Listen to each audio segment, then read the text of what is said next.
Welcome back to Downstairs, the story I've been creating in Infinite Stories that you have been working on for quite some time.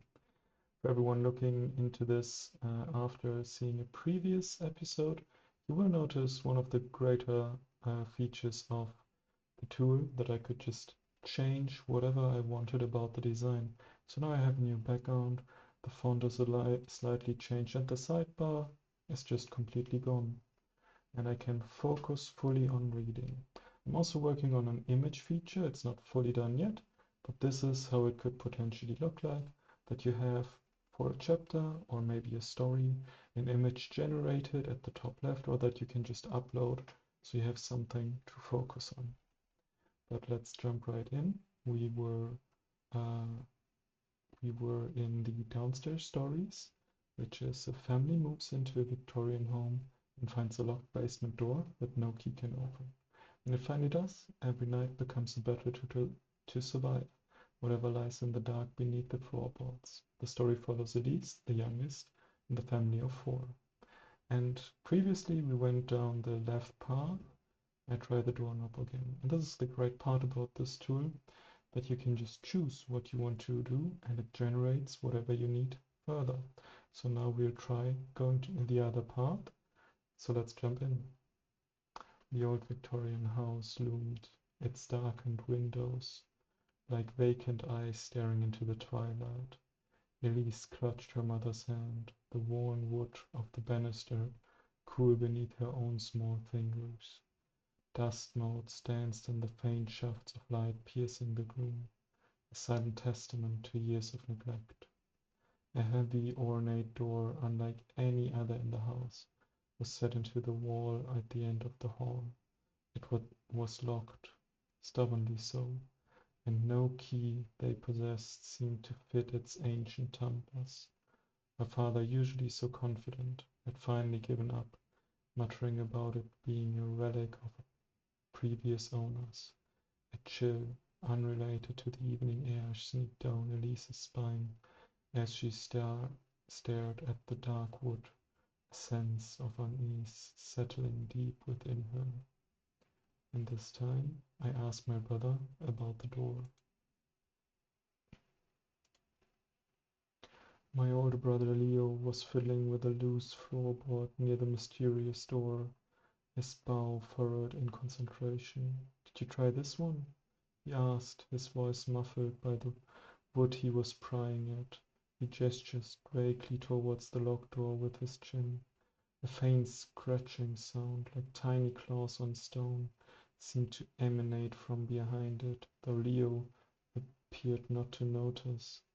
I shook my head, my gaze fixed on the dark, unyielding wood, a knot of apprehension tightening in my stomach. The air grew heavy, charged with an unspoken tension that settled over us like a shroud. I tried to pick the lock myself.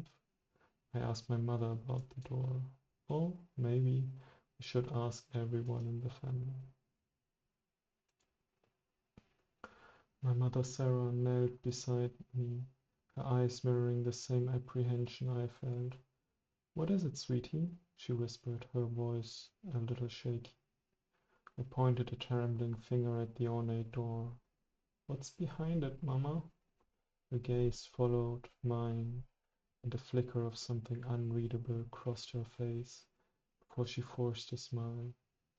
"Probably just an old storage closet, darling. Nothing to worry about." But her hand, when it rested on my shoulder, was ice cold, and her eyes held a far-off look that spoke of things she wasn't sharing. A low hum seemed to vibrate from the wood, a sound too deep to be real. I tried to push the door open. I looked for a hidden key. I think it's time to go on a search.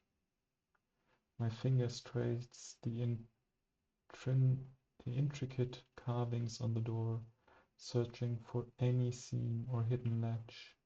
Leo had moved on to inspecting the wallpaper, peeling back a loose corner with a sigh of frustration.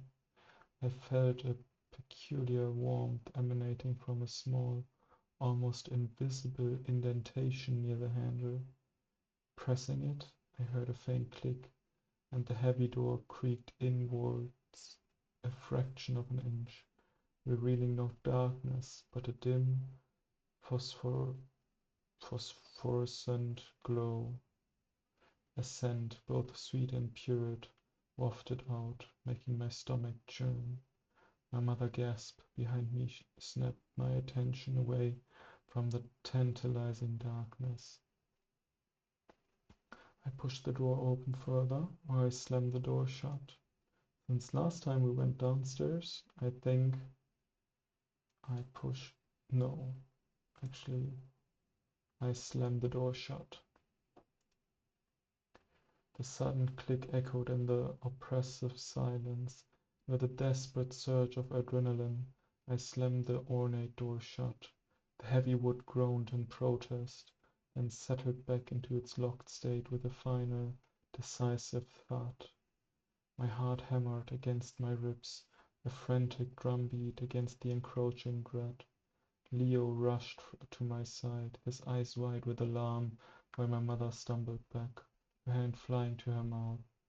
The faint, sickly sweet scent that had begun to fill the hallway was abruptly cut off, replaced by the familiar mustiness of the old house. A wave of exhaustion washed over me, leaving me trembling and weak. I tell them what I saw. I run upstairs. Tell them what I saw.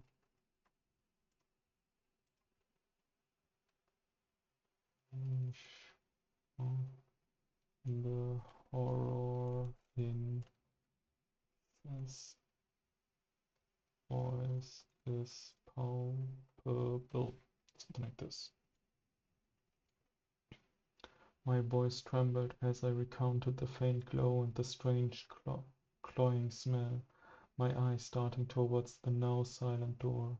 Leo looked at me, his usual skepticism wearing with a dawning fear, while Mum's face drained of color, her breath catching in her throat. It, it wasn't dark, Leo, I stammered, hugging myself. There was light, a sickly green light, and the smell was like rotten flowers. A sudden gust of wind rattled the old window panes, making us all jump. The house seemed to exhale, a long drawn-out sigh that sent shivers down my spine. The silence that follows was far more terrifying than any noise. I demand we leave the house. I ask if there are other doors like it. Maybe there are.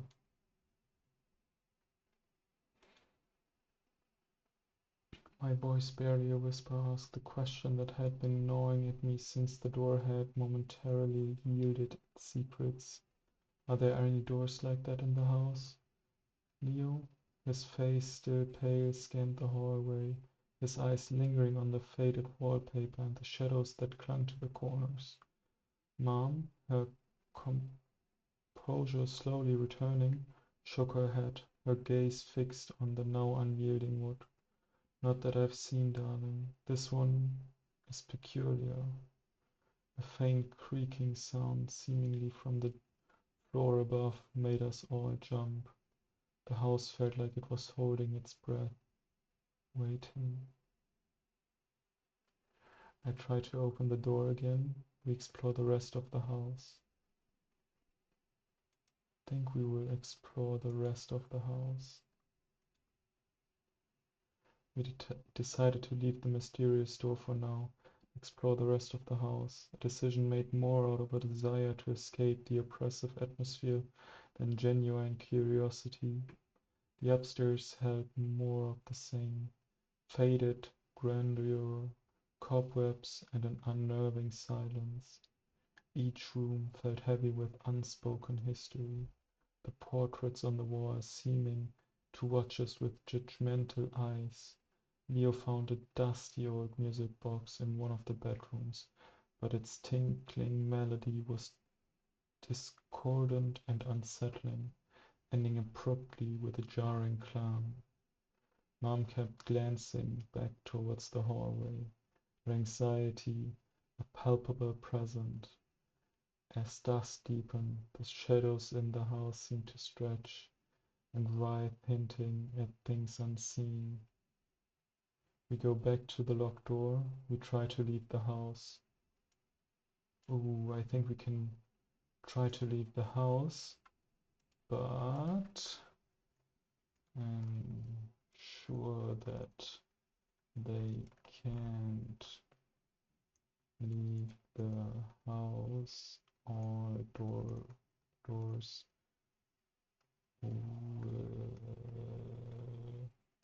will shut,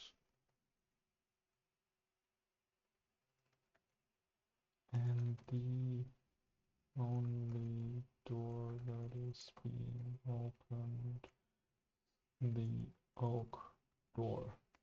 Let's try that. Oops. Let's try that. We decide to try and leave the house, hoping the fresh air would clear our heads and break the suffocating tension. As Dad reached for the front door, it slammed shut with a violent boom, the lock clicking ominously. All the windows, previously letting slivers of fading light, were now sealed shut, the glass opaque and impenetrable. Panic flared in my chest. Leo's frantic attempts to pry open the door proved futile. It was as if the house itself has become a cage. Then, with a groan that echoed from the depths of the house, the ornate oak door at the end of the hall slowly, deliberately creaked open. We investigate the open door. We huddle together in fear. Well, I think this worked out rather nicely. I'm not super sure if the image is the best one to go with, but I definitely like the different version of the story. Please don't hesitate to tell me how you enjoyed it, if you like the backgrounds, if you're interested in the tool, the usual, I guess. So, I hope you have a great day. Bye!